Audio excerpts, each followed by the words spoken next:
Hello viewers, cooking studio by Samia চ্যানেলে সবাইকে স্বাগত। আরও একটি সিম্পল এবং ঘরোয়া রেসিপি নিয়ে সবার সামনে উপস্থিত হয়েছি। আশা করি আজকের এই সিম্পল রেসিপিতে সিঙ্গারা তৈরি কিভাবে করেছি সবার ভালো লাগবে। ভালো লাগলে সবাই আমার চ্যানেলটি সাবস্ক্রাইব করবেন। তো চলুন দেখা যাক ঘরোয়াভাবে আজকে কিভাবে আমি সিঙ্গারাটা তৈরি করছি। আজকে সিঙ্গারা তৈরি করার জন্য যে ডোটা তৈরি করব তার জন্য আমি এখানে পরিমাণ মতো নিয়ে নিচ্ছি ময়দা। দিয়ে দিচ্ছি সামান্য পরিমাণে লবণ। লবণটা দিয়ে হয়ে গেলে এখানে দিয়ে দিচ্ছি কালো জিরা। এবার শুকনো উপকরণগুলো মিশিয়ে নিচ্ছি। মেশানো হয়ে গেলে এখানে দিয়ে দেব রান্নার তেল।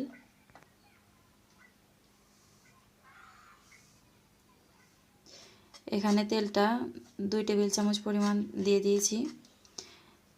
তেলটা দেওয়ার পর আমি এবার ময়দাটা হাত দিয়ে মিশিয়ে নেব। তেলটা দেওয়ার কারণ সিঙ্গারা বানানোর যে ডোটা হবে সেটা অনেক সফট হবে। তেলটা দেওয়ার পরে হাত দিয়ে চেপে চেপে ময়দাটা মাখিয়ে নেব। তেল দিয়ে ময়দাটা মেশানো হয়ে গিয়েছে, দেখুন ঝুরঝুরে হয়েছে এবং ময়দাটা হাত দিয়ে চাপ দিলে কিন্তু দলা পেকে যাচ্ছে। এখন এর ভিতরে দিয়ে দেব নর্মাল পানি। এখানে আমি কোনো গরম পানি ব্যবহার করব না।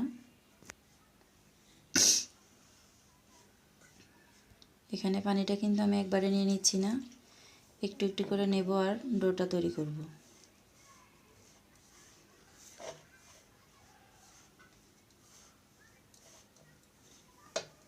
আবার একটু পানি নিয়ে নিচ্ছি।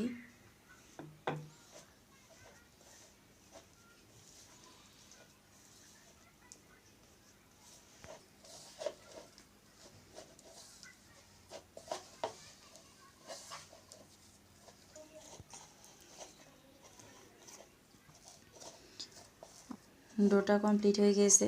এবার এটা সাইডে রেখে সিঙ্গারা বানানোর জন্য আলুর পুরটা বানিয়ে নেব। আলুর পুরটা তৈরি করার জন্য এখানে চুলায় একটা কড়াই বসিয়ে দিয়েছিলাম।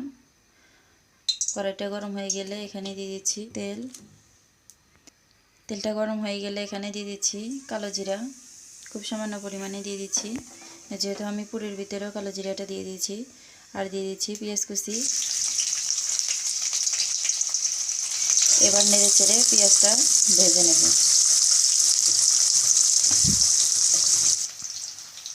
এখানে দিয়ে দিচ্ছি সাদা এলাচ ও দারচিনি।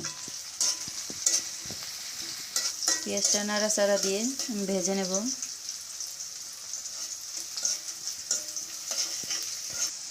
এখানে দিয়ে দিচ্ছি কাঁচামরিচ কুচি।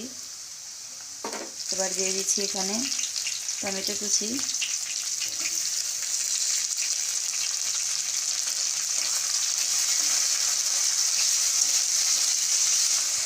টমেটো কুচিটা দেওয়ার পরে কিছুক্ষণ নাড়াচাড়া দিয়ে এবার এখানে দিয়ে দিচ্ছি হলুদের গুঁড়ো, মরিচের গুঁড়ো দিয়ে দিচ্ছি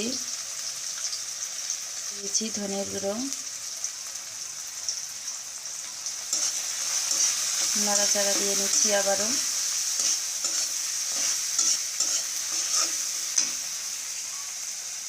এবং এখানে দিয়ে দিচ্ছি আদা রসুন বাটা প্রায় 1 টেবিল চামচের মতো। এবার সব মশলাগুলো একসাথে মিশিয়ে নিচ্ছি। এবার দিয়ে দিচ্ছি পরিমাণ মতো লবণ। লবণটা দেওয়ার পর সবগুলো উপকরণ হালকা একটু ভেজে নেব। ভেজে নিয়ে এখানে সামান্য পরিমাণে একটু পানি দিয়ে দিচ্ছি।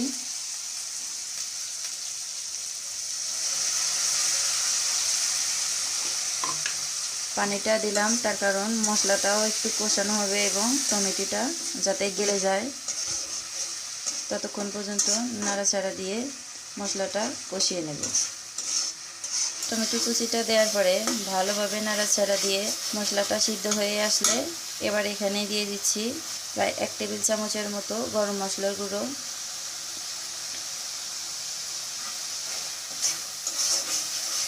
আবারও সবগুলো উপকরণ একসাথে কষিয়ে নিচ্ছি। আর কিছুক্ষণ ভেজে এখানে আলু দিয়ে দেব। আলুগুলো কিন্তু আমি ছোট ছোট করে কেটে নিয়েছি। ধুয়ে কিন্তু পানি ঝরিয়ে নিয়েছি। আজকে এই নতুন আলু দিয়ে সিঙ্গারাটা বানাবো, তাই আলু সিদ্ধ হতে কিন্তু বেশি সময় লাগবে না। মশলা দিয়ে আলুটা কষিয়ে নিচ্ছি। এখানে কিন্তু সামান্য পরিমাণ পানি দিয়ে দিচ্ছি। আমি একটু আইডিয়া করে দিয়ে দিচ্ছি, কারণ এমনিতেই নতুন আলু সিদ্ধ হতে বেশি সময় লাগবে না, তাই আমি পানিটা একটু কমই দিয়ে দিয়েছি।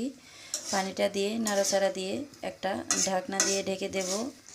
এবার একটা ঢাকনা দিয়ে ঢেকে দিচ্ছি যতক্ষণ পর্যন্ত পানিটা শুকিয়ে যায়, ততক্ষণ রেখে দিচ্ছি।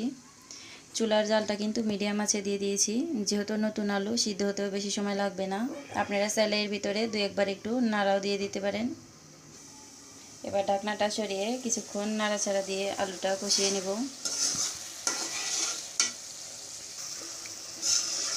পানিটা কিন্তু টেনে নিয়েছে আর আলুটাও সুন্দর সিদ্ধ হয়ে গিয়েছে। দেখুন, নাড়াচাড়া দিয়ে হালকা একটু আঠালো ভাব হয়ে আসলে চুলা থেকে নামিয়ে নেব।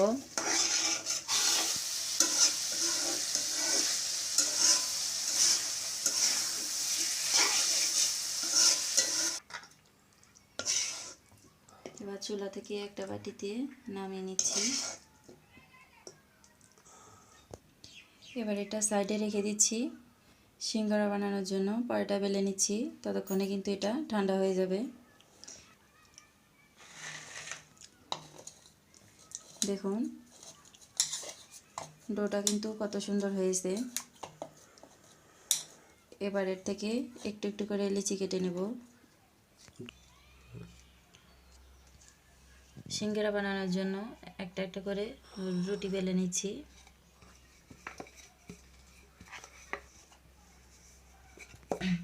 এবার এই রুটিটা মাঝ বরাবর কেটে নিচ্ছি।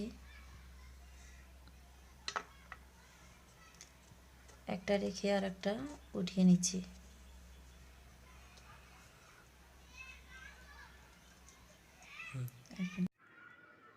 সিঙ্গারাটা বানানোর জন্য প্রথমে এক পাশটা উঠিয়ে নেব।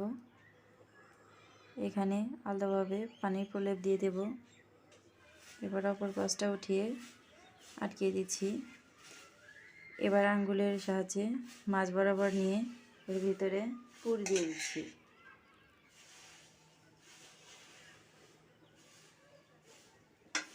পুরটা দিয়ে এবার এ পাশটায় পানি দিয়ে দিচ্ছি হালকা। এবার এইভাবে এই পাশটা আটকে দিচ্ছি। পানি দেওয়ার ফলে কিন্তু এক পাশটা আর এক পাশটার সাথে সুন্দর করে আটকে গেছে। এবার শুধু এক পাশটায় আমি পানি দিয়ে দেব, দিয়ে অন্য পাশটা উঠিয়ে নিচ্ছি। দেখুন কত সুন্দর হয়েছে। এভাবে আমি সবগুলো সিঙ্গারা বানিয়ে নিচ্ছি। দেখুন আমার সিঙ্গারাগুলো বানানো কিন্তু হয়ে গিয়েছে। এবার একে একে সবগুলো সিঙ্গারা আমি ডুবো তেলে ভেজে নেব। চুলায় একটা কড়াই বসিয়ে তাতে তেল দিয়ে দিয়েছি। তেলটা গরম হয়ে এসেছে। এবার এখানে একে একে সিঙ্গারাগুলো দিয়ে দিচ্ছি। খুব সাবধানতার সাথে সিঙ্গারাগুলো দিয়ে দিতে হবে। চুলার জালটা কিন্তু লো আঁচে দিয়ে ভাজতে হবে। বেশি জোরে দিয়ে ভাজলে গা দিয়ে ফোসকা ফোসকা উঠে যাবে, সিঙ্গারা দেখতে এবং খেতেও ভালো লাগবে না।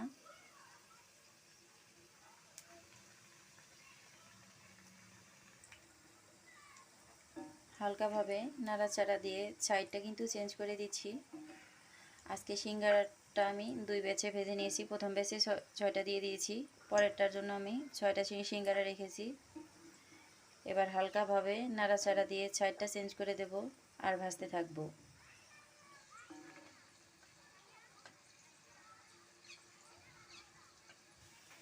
এক পাশটা ভাজা হয়ে গেলে অপর পাশটার জন্য উল্টে দিচ্ছি। দেখুন ভাজাটা কিন্তু হালকা হয়েছে।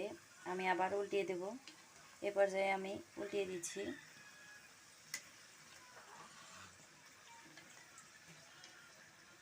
লো আঁচে ভাজার কারণে কিন্তু সিঙ্গারার গায়ে গায়ে কিন্তু ফসকে উঠে আসেনি।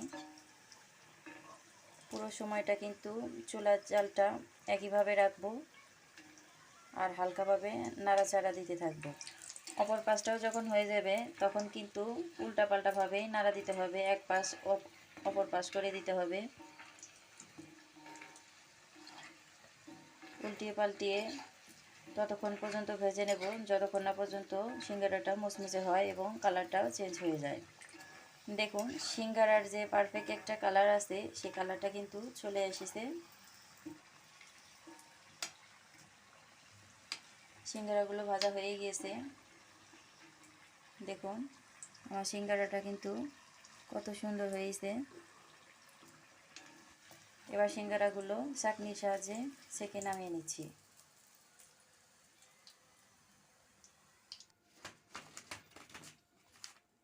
এবার যে বাকি সিঙ্গারাগুলো ভাজা বাদ আছে সেটাও আমি ভেজে নিচ্ছি। একইভাবে সিঙ্গারাগুলো দিয়ে দিচ্ছি।